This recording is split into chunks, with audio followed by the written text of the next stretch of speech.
हमारे YouTube channel पे आपका स्वागत है। आप हमारा गाना फुल बाच से देखिएगा। अगर अच्छा लगे तो कमेंट बॉक्स में ज़रूर लिख के बताइएगा।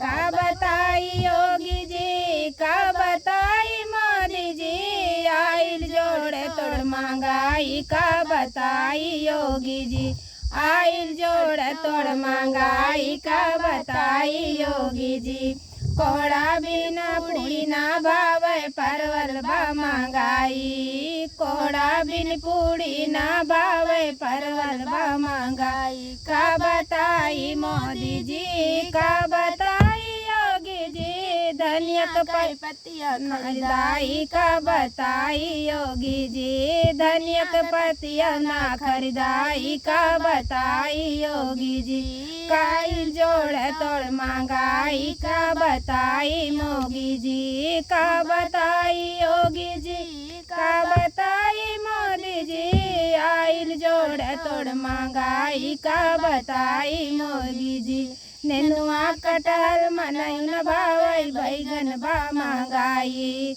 नेनुआ कटहल मनई न भावई, भुइया बा महंगाई। का बताई योगी जी, का बताई मोदी जी, अपन घर कैसे चलाई। का बताई मोदी जी, अपन घर कैसे चलाई। का बताई मोदी जी, का बताई योगी जी, का बताई मोदी जी, आइल जोड़े तोड़ महंगाई। का बताई मोदी जी, का गेहूँ चावल महंगा होइगा, बासमती कहाँ पाई।